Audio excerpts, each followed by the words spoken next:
So this morning was a morning. Oh my gosh. Always a morning. But this morning was extra to the point where we were actually late and I ran into a mutual friend of ours. Yeah. And I saw her running and I was like, I guess this is what we do. So I'm like, get out of the car, run. So we go up to the door and I just scooted her in. And then I still had to do another drop off with Thomas. And the principal just looked at me because we obviously know each other well at this point, looked at me, looked at his watch. I mouthed, sorry. And then I'm like, go, go, go. Did he go easily?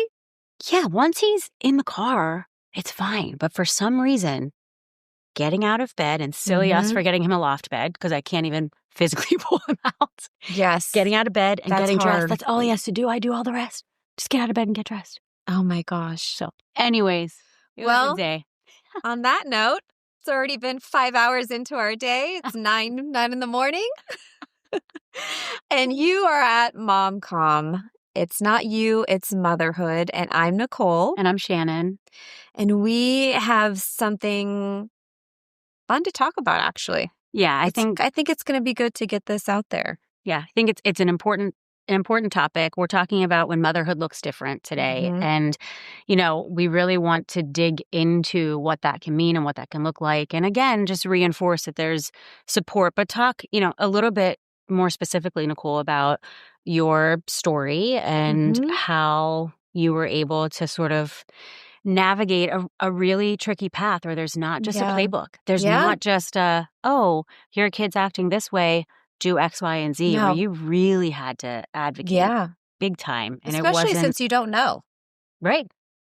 You really just don't know. You're like, why is my child taking all of his toys and making this huge pile?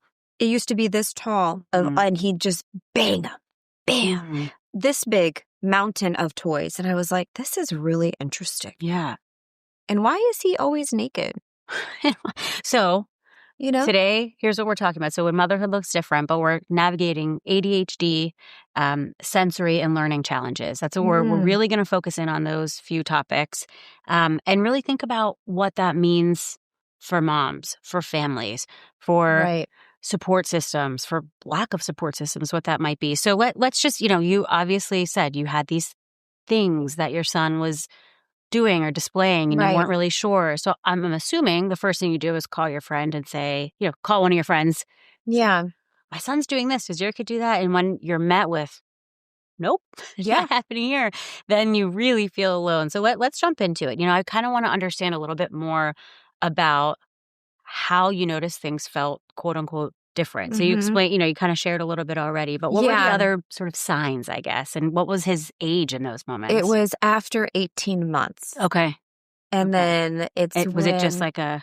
Yeah, I had just had my daughter and I noticed that he became more aggressive, very aggressive. And I thought, maybe it's just because I have another one. Yeah. But then as time goes on, like little things like not getting dressed ever. Like I had to chase him around the house, pin him down to put clothes on him. And this wasn't like once in a while. Yeah. It was every single day.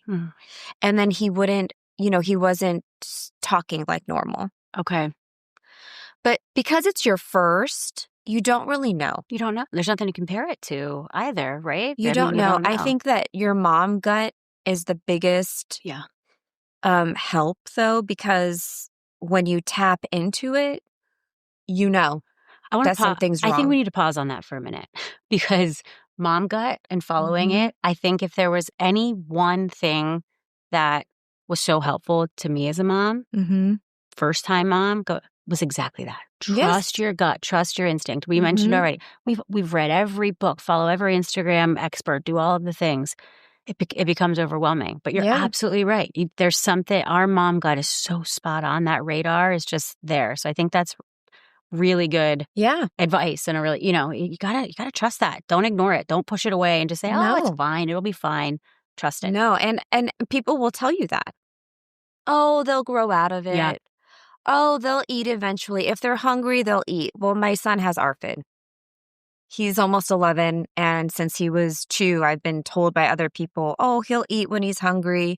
He wouldn't eat. He actually vomited up bile because he was so overstimulated because it was around the holidays, and he wouldn't eat because of that. And so, I mean, I just knew, like, this is not right. And the only way you were able to really get that diagnosis was because you had to push and put, right? Oh, you have to push so hard. Like, and it's unfortunate that, so when he was little and he wasn't talking like normal and he was so frustrated and he'd slap me and hit me and he'd go berserk, I was like, well, how do I, get help for this? Yeah, and right. luckily there was early intervention Right. where they come to your house and they will do the testing and they'll have a speech therapist come once a week. And then they had an OT come once a week. Well, let me ask, was that through your pediatrician? Where did you even figure out early intervention? What's that starting place? I kind of just knew. It's been so long now, but I think I just knew because the pediatrician that I went to doesn't really. Yeah.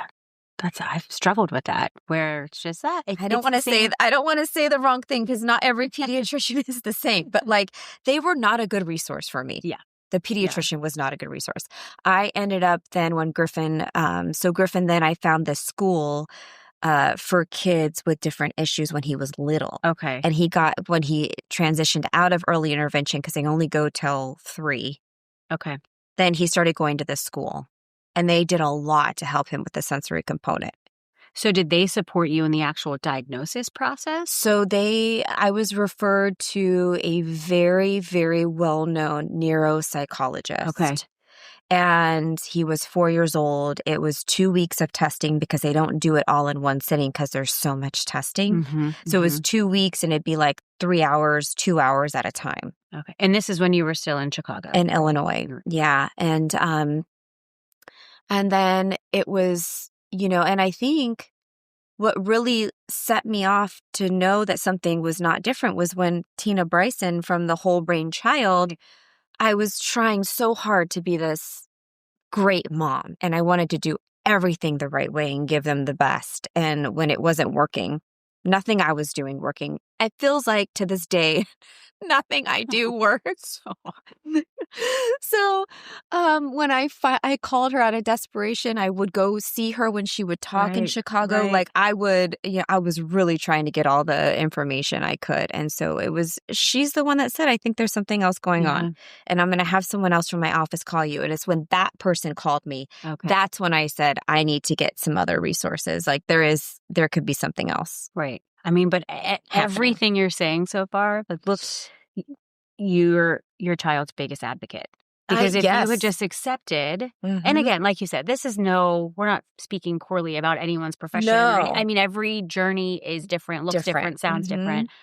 But I do think a common denominator is a parent being that advocate because you don't just stop at that first response of, normal stuff, you'll be fine. Yeah. You knew something was off and you stopped at nothing to make sure that he had the support that he needed. Right. But I imagine, and we know we've talked about this, but in that process, the emotions that you as a parent feel, I'm sure it's a roller coaster, right? It's horrible. I'm in a situation right now trying to figure out something that's going on, and it's just, you feel frustrated.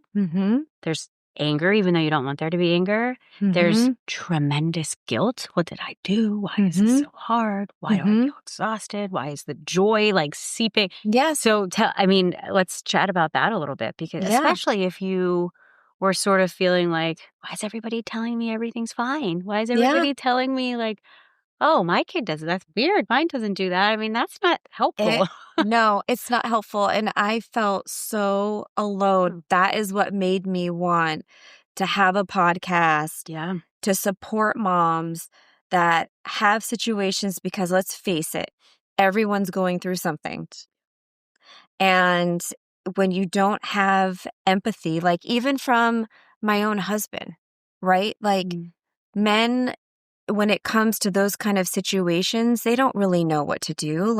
They leave it to the mom and it was all on me and to figure it out. He would have just left it as it was. And I'm like, no, we got to get this kid all the help we can while they're young. Right. I think that is, obviously, early intervention is the best. And if you can't, just never stop. Just always being curious. But I felt really alone. I don't feel like anyone really understood me, honestly, at all. And I just knew I had to keep going, and I knew that I had to just seek out as much help as possible. I mean, what did you find? Where did you ultimately find support? I Did didn't. that come around? No. No. So, no knock on him. No, Like, no he's knock amazing. on him. Like, he's a great guy. He has so many positive attributes. He's a positive person, you know? And so sometimes, like, I think that goes a long way, right? When someone's super positive, then that it can help in that way. But it wasn't what I needed. Right. I needed someone to say, oh my gosh, I know this sucks. You're doing the best you can. Yes. You're like everything basically that you tell me. Yeah. You needed that, like you said, empathy. Really, I think every mom needs to hear empathy. We don't need someone to tell us what to do all the time. Because men want to find solutions, right? But sometimes you want someone to say, oh my God, I'm in it with you. I'm sorry. That stinks. That sucks. I'm so sorry you're going through this. Don't worry, though. You know, at some point you'll get to the other side and it'll look different. I used to cry and cry and cry. And Matt would be like, it's going to get better. It's going to get better. And I would cry and be like, when? Yeah. When is it going to get better? Yeah. Why? Why are my kids having these challenges? Why me? There is a portion of that. Oh, yeah. But we're not supposed to say that. Right. Because we're supposed to be. I literally said, I hate being a mom. I hate this. Yeah. It was horrible. Because it's exhausting. It was every day, right? It was horrible. All day, every day. Same thing. No light at the end of the tunnel. No, it was, and you just had to keep going and going and just keep showing up. Every day, just to keep showing up. Yeah. And everyone was shocked when I'd say that. When I would say, I hate this. Yeah. Well, right, because it's supposed to be those rainbows and butterflies, right? Isn't this amazing? Don't you love it? Right. Aren't you? Oh, Go isn't so it fast. so great? Don't blink. Yeah. Don't blink. I feel like this has been the longest day of my life. Like, what are you talking about? Right. You know, not to be, I hope I'm not coming across as like, what's the word? Like preachy in any way. But I think you, again, just for anyone who's listening, the point that you brought up, I feel like a really important takeaway. Mm-hmm. If you're having a conversation today, or you have someone who calls you and they're in need, just listen. Don't try to solve it for them. Just do that for someone today. It's amazing. You know, we talk about how if you just smile at someone or say hi, just listen. So many times people just need a sounding board. They don't need you to solve it. You're absolutely right. You just need to be able to say what you're feeling without feeling judged, right? Without feeling like someone can fix it. Just let me feel what I'm feeling. And let me feel okay about that. Yes. And then once I get it out, then I'll start problem solving. But I just need to feel and be heard. So I feel like anyone listening, listen to someone today. Just let them vent. Let them have their... Or the one thing that I like to say is like, do you want me to listen? Or do you want me to give you advice? Like, there's a time and a place, right? Like, I need to know, what do you need from me as a friend? Like, what can I do right now? Love that you do that for me. You'll say to me, what kind of friend do you need me to be right now? Right. Like, what do you need? That's the best. Because I don't know. I don't, like, every situation's different. Like, you're right.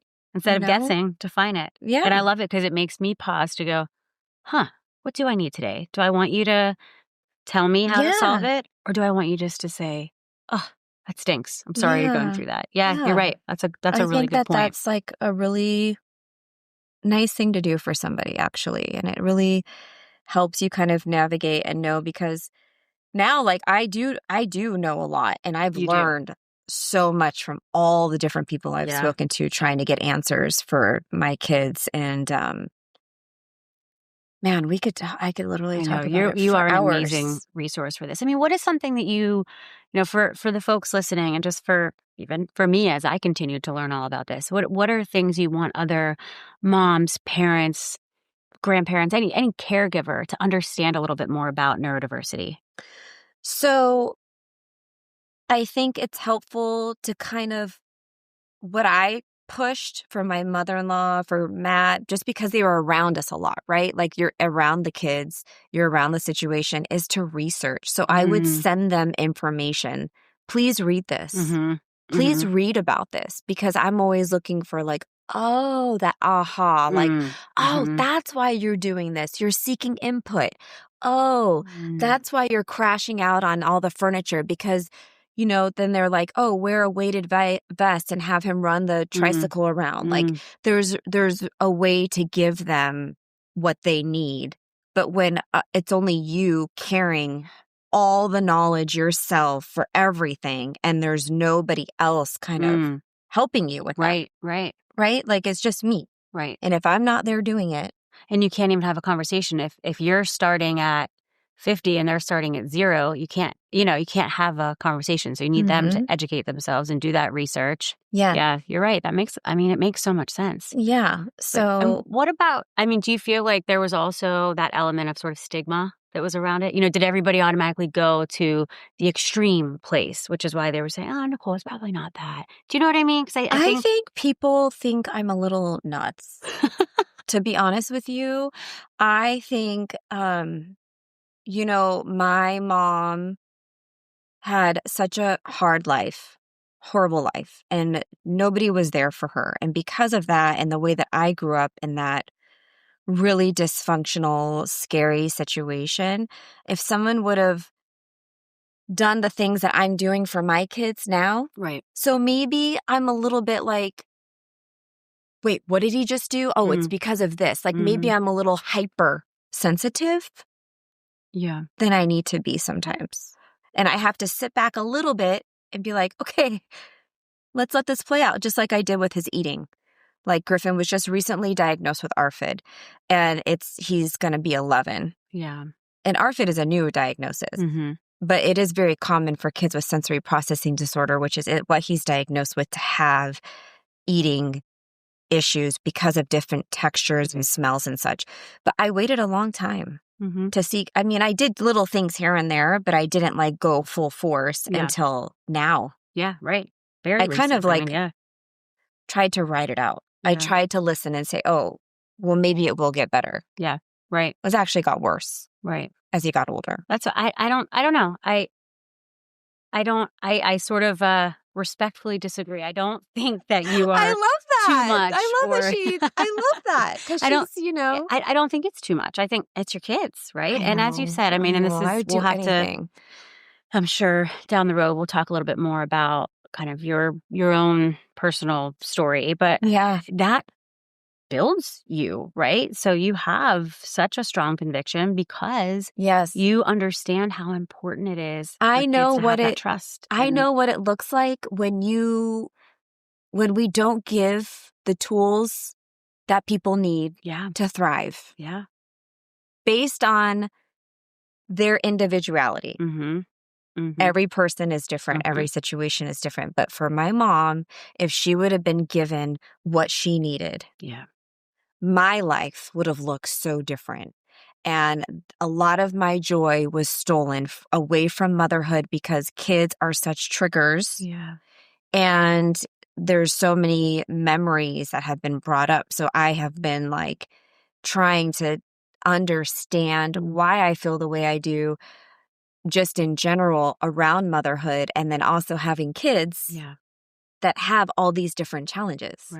Right? On top of not really having a positive relationship with motherhood because I didn't see that. Right. I had to be the mom. Right. At a very young age. So, it's like very kind of complicated. Very complicated. Actually. Very complicated. But I think what's so important and amazing is that you continue to look inward and understand rather than just saying, why me? Like, which we have those moments. Oh, I do that. Yeah. We all do.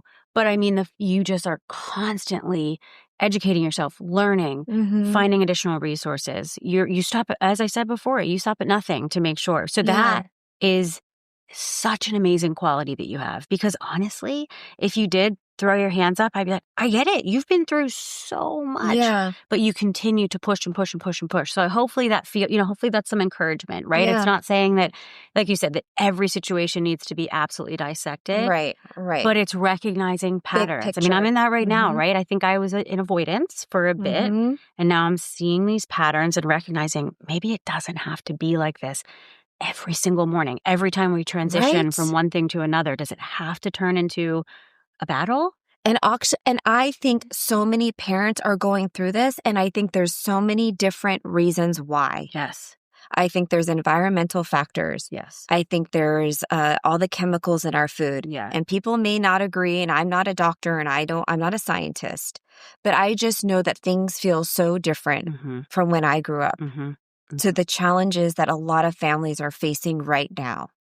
And, with what you're going through and learning about your son and your kids, like, it wasn't like that before. Right. And sometimes things just change. Yeah. And you're like, oh my gosh, what's happening? Why is it like this? Right. And then you're doing all the things to try to figure it out. And that's what we do. Like, well, and I think that for some of us, there's that moment of denial, right? And that moment can look like a day, a few months, a year, where you're saying, no, it's because we had the baby. And so that's just different. Or no, it's, and I'm guilty of it.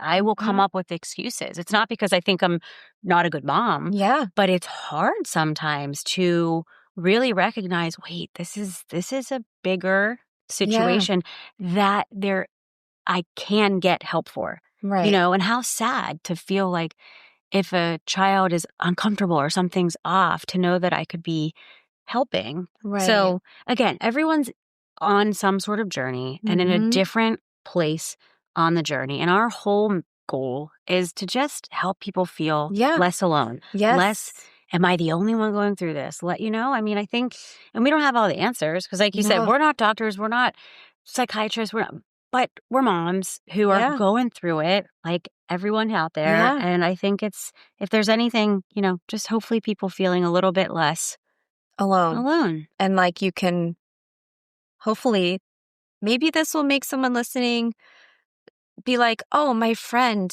is really going through something and they could benefit from listening to us. Or you can call them and be like, hey, you're having a hard time. What can I do for you today? Yeah. Like that goes such a long way. Like, when I'm having a hard time, Shannon brought soup and dropped it off at my house and it's now our favorite.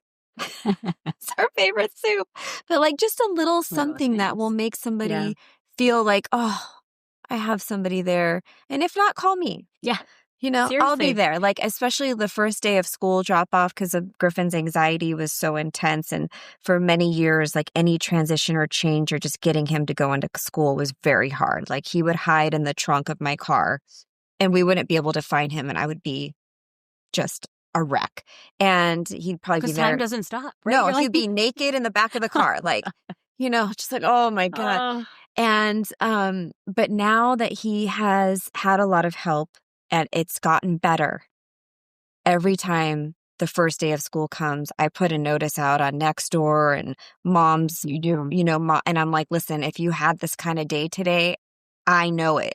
I know it and I know how it feels and it's really hard. And I know it will get better one day, but I'm here for you now if you need it. Like every year, I can't help but do it because I would just cry and cry and cry. Like it just tears me up inside. Well, this year, I remember messaging you from the parking lot because I was watching so many meltdowns happening. And you said, I wish I could just be there hugging all those parents. Because you know how hard it is. Maybe I will next year. Seriously, maybe we set up like a little hug station. Maybe I do because last night my son had a baseball tryout, his first tryout ever. One time he went to another tryout, but he ended up leaving because of his anxiety. He couldn't do the tryout. But last night he did it.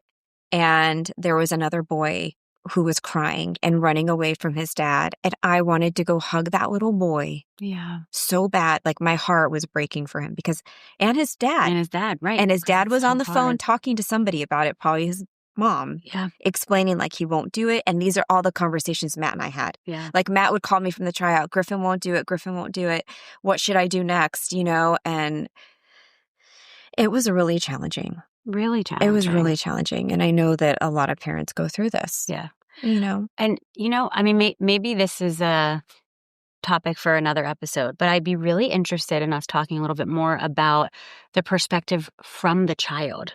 Right? What was Griffin's experience going through all of this? Because this is, I guess, I'm selfishly bringing this up because I keep wondering in my own situation for my son, is this going to make him feel there's something wrong with me? Or, why am I going to all these extra appointments, but my friends are, or my sister's not, or whatever it might be. So that's the stuff that keeps me up at night is what's his perspective of all this? Is this going to change the narrative in his head about why do I get pulled out of school now on Tuesdays? So again, we're probably about to be out of time, but I think we need to dissect that. We should ask Griffin. Yeah, I would love to hear Griffin's perspective, honestly. Because he's been in therapy for since he was 2 years old. Right. And I'm sure he has friends that aren't, right? No, they're not. Or people that are but don't talk about it. That's right. So That's I'd be really interested to understand the perspective from the child, especially someone like, gosh, Griffin is just such a mature, and smart, sweet boy. I'm sure he would be open. He would. About it. He would definitely. But he also, like, nobody sees it. Right. Right. When they meet Griffin, nobody knows he has anxiety. Nobody knows he has sensory issues. Nobody knows any of it. No. I mean, I remember us having that conversation. I'm like, oh, really? Nobody can believe it. Wouldn't have ever guessed. Yeah. And now look at him. Now look, he's grown a lot. So much. Yeah, that's a really good. Yeah, I think we should. Think about that. Yeah, because hopefully that's reassuring. Because I'm sure there are other people who worry about what I'm saying. Sort of, I worry about. How does that make? And as kids get older, like I'm not having Quinn pulled out for learning challenges because I don't want to disrupt her in the classroom. Well, my son, Thomas even said, but she's in 4th grade. Yeah. Thomas is 2nd grade, but I had him pulled out by the school counselor. And then now we're also doing OT. And he was like, Mom, and I was so proud of him for being able to communicate how he was feeling. He said, Mom, I just think it's too much. I don't want to be pulled out to see her. And then also, so we spoke together and we made a decision about where he felt like he was getting more. Okay. And so we put a hold on the school counselor. And for our family, that was the right decision. How amazing that he could talk to you about that at his age. Yeah, very proud of him. He's 7, right? He's 7. He's 7 years old. I think that's like having that self-awareness and the communication is really good that he feels comfortable talking to you about it and telling you, Yeah, I thought so too. Yeah. We'll call it a win. I got to take them where I can. But let's do a little something different to end this segment. You want to? Yeah, let's do it. Let's talk about 3 things. Okay. 3 things that helped us this week. Okay. Do you want to go first? Do you want me to go first? I want you to go first. Okay. So I think something that helped me this week is just really recognizing that I have to take care of myself first.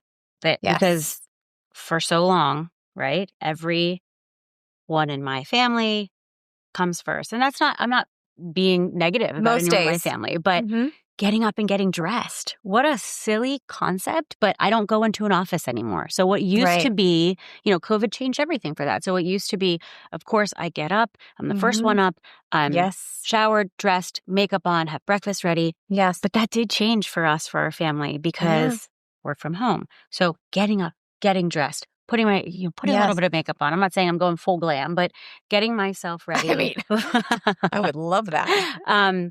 Has been and it reminds me of what you hear, like you have to put your oxygen mask on first. I am a better version of me when I feel better about myself, when I get up, do the things I need to do, make sure I'm taking care of, the business, making sure I'm putting pitches out there for my consultant, all of the things. I need to do that. When I'm only focused on everybody else in a clean house and laundry, I start to feel like it's Groundhog Day and I start to feel blah about it. And it never ends. That stuff will never end, you guys. It doesn't matter. My house is a wreck right now. It's usually perfect. I don't even care. You just have to. I didn't make my bed. I make my bed every single morning. Every morning I tell Griffin, if you don't make your bed every morning, you're not going to be a millionaire. Yeah. Make your bed. I didn't even do it today. You left it. I left it. Some days. The dishes, didn't do it. Yeah. But I did me. I did me today. Yes. I got up. I curled my hair. And you look amazing. Thank you. And you're smiling. You feel so positive. Yes, I do. I think lipstick.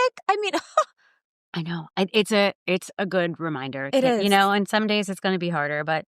And even if it means putting a little bit of lipstick on with your sweatpants whenever you take your kids to school. That is so true. Whatever it takes. But or even just putting a bra on. Do you know what Thomas does now?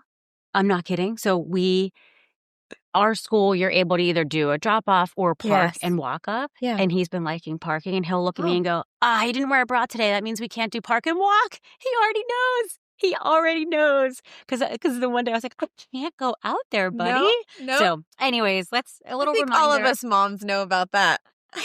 Take care of yourself. That's a big one for me, that I have felt a difference in myself with just putting my monochromatic pink trousers Girl, on. you look feel good. super fly today. So what about you? Tell me something that I think this week I was curious. love that. I think I just was curious. Like Griffin had a tryout, like I said, and he came home, he was being really mean. And I didn't understand because usually when he's really anxious, it manifests differently. It doesn't manifest in anger and like in a grumpy mood. Mm-hmm. It manifests usually in crying and telling me I'm really anxious. Mm-hmm. So I don't think he really understood what he was feeling and that it felt different, right? Because he was half excited and half nervous. Right. But I was curious about the behavior. And I think like when I'm curious, instead of just like, oh, this sucks. Like, why? Like, why won't you flush the toilet? Why won't you pick up your stuff? Why won't you, like all three of my family members have ADHD. And that makes the way they do things different. Mm-hmm. Mm-hmm. So when I remind myself and I start to like read about it, look it up, and I'm like, oh, okay. So it's not a personal attack on me. Mm-hmm. That's not why they're doing this. Yeah. Right. They can't help it. They're not lazy.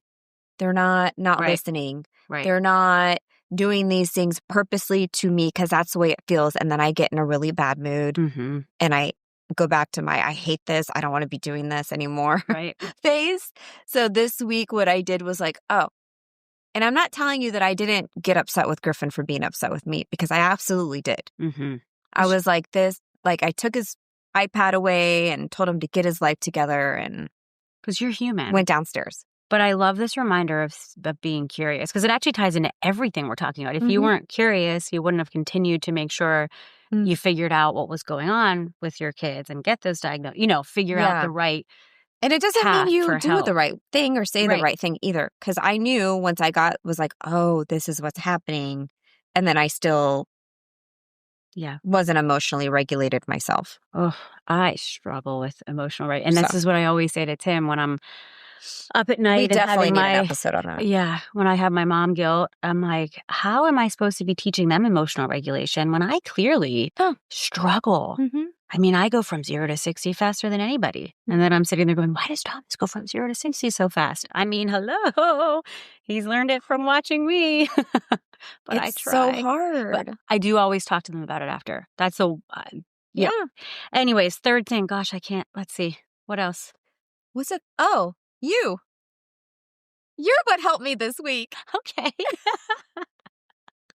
Talking to you. Oh, yes. I love that. Having someone that, are talking. I spoke to Itul this morning and she was like, talking about things and giving me some like perspective. Like, I don't know, just friendships. I mean, what would I do? I say friendships. Every day I'm like, what would I do without Nicole? How about when you brought me flowers? And I was like, oh my gosh, I thought maybe you were a neighbor coming to see why our house was so loud. And somehow you just knew we needed you in that moment. Yes. I don't know how. The universe sent me. So friendship. The universe sent me. I think that's the big thing today. And it doesn't need to be 5 million people. You find your one. I don't have very many. But that's the people. It helps. I've got like 3 or 4. But that's maybe quality over quantity. That's what we've learned our whole life. 100%. It's all about the love that you feel and surround yourself with and the joy that they bring. So that's important. A big one. So hopefully today was helpful. Again, really focus on why motherhood looks different and trusting your gut. Right? Yes. And being an advocate for your children, but also for yourself, right? So don't forget to take care of yourself. It's very important. You're going to be a better version of you for that. Yeah. Stay curious. Absolutely love that. And, lean into those friendships that there's that give and the get, right? I think that's really important. And just listen to someone today. Allow someone to listen to you. You don't have to have all of the answers. It's okay. And you don't have to always feel like, things have to be perfect either. Like, things are not going to be perfect. That's spot on. Every day. So things are going to be different. And it's okay. It's okay to have moments where you're like, oh, I hate this so much. I don't want to be doing this. Because, right, it's not you. It's motherhood. It's definitely not you. Oh, so I hope everyone hopefully it's helpful and we can just have a great day, week, month, but baby steps, right? Baby steps. One day at a time. Exactly. All right. Thank you for watching. Thank you for listening.